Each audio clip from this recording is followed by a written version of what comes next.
Hello, Grumpy Old Fart here. I'm doing a video, Unexplained Phenomena, Giant Skeletons.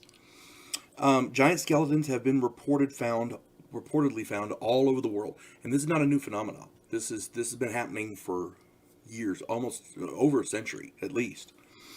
And they've been reported. Giants have been reported a lot longer than that. It's in literature, it's in the Bible, and I'm going to go through some verses here. And these things are huge and they're reported all over the world. You see a lot of videos on YouTube about it, but a lot of those are faked. I'm not saying they're not. But if one of these is to be believed, there's got to be more out there. If one of these is real, there's got to be more out there. All right. In 1890, the giant of Castelmau was found in France. It was 11 foot 6 inches tall. In 1890s Egypt, they found two skeletons. The male was 3 meters tall, the female was 2 meters tall. For those of you who are unfamiliar, that's roughly 6 and 9 feet, respectively. In 1930s Arkansas, they found a cache of skulls, a lot of them, a whole bunch of them, in some sort of an underground setting. And by the size of the skulls and the weight of them and the dimensions and everything, they estimated that the people that these skulls belonged to were 10 feet tall. There's a large footprint near the border of Swaziland. It is set in stone, and the stone is estimated between 2 and 3 billion years old.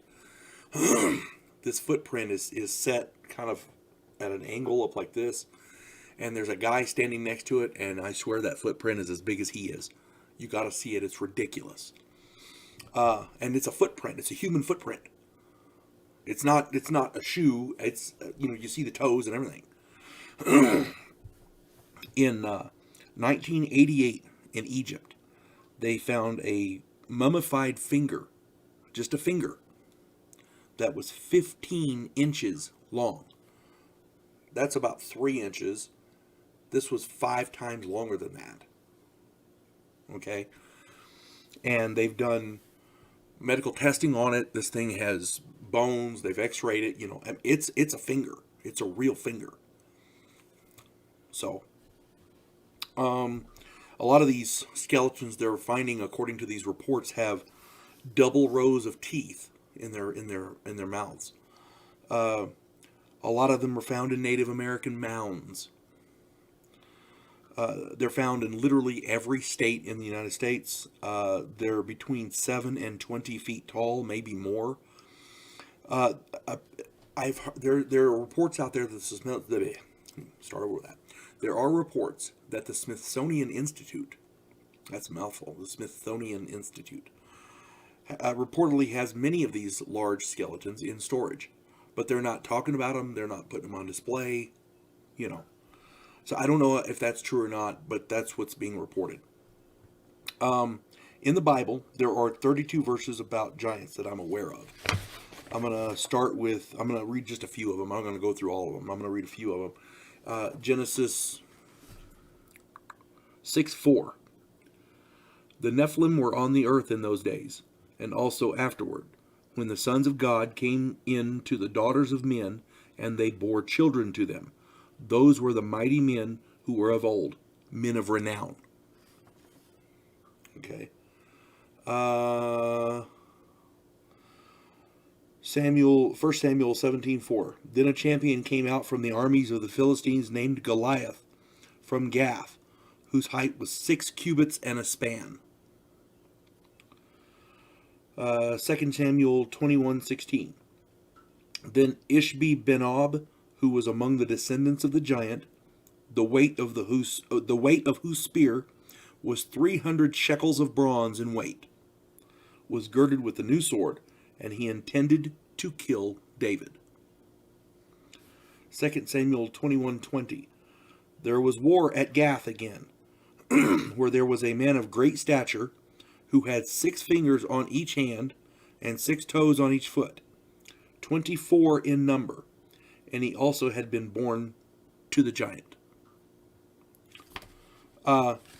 This is all through the Bible, and it makes specific references to anomalous physical attributes, size, the number of fingers, that kind of thing.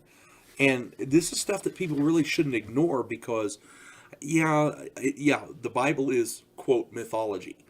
But if you're a Christian like I am, that means everything in the Bible is real. The Bible mentions a lot of stuff, a lot of crazy stuff that we're finding more and more fits into the paradigm of what is and is not, or what is believable, as opposed to what is not. Excuse me. So, another thing we have to consider, we have all these, and I've done some videos on them, this monolithic constructs around the world, Baalbek, Lebanon, that kind of thing. Well, if there were giants, real giants back then, it would explain why they made these big constructs, moving heavy stones, that kind of thing. You get 100 of these giants together, they could move some serious stone, which begs the question: why would men use these huge stones, but these giants would? You see what I'm saying? The question still remains: why would men use stones that size to build when they could make bricks? But if these giants were real and they're moving these heavy stones around, that makes a lot more sense to me. I'm not saying any of this is real, but this is what's being reported. And if it's true, it changes the entire paradigm of our history. And we need to know about it. If it is true that the Smithsonian Institute has some of these giant skeletons down in storage in their basement or whatever, wherever they've got it, then they're literally hiding our past. And what good is a museum that hides the past? That defeats the purpose of the museum, does it not? I'm just saying. Do some of your own research and check some of this out. It's very interesting stuff. And we're all under quarantine, so this is your perfect opportunity. You folks have a good day. God bless one and all.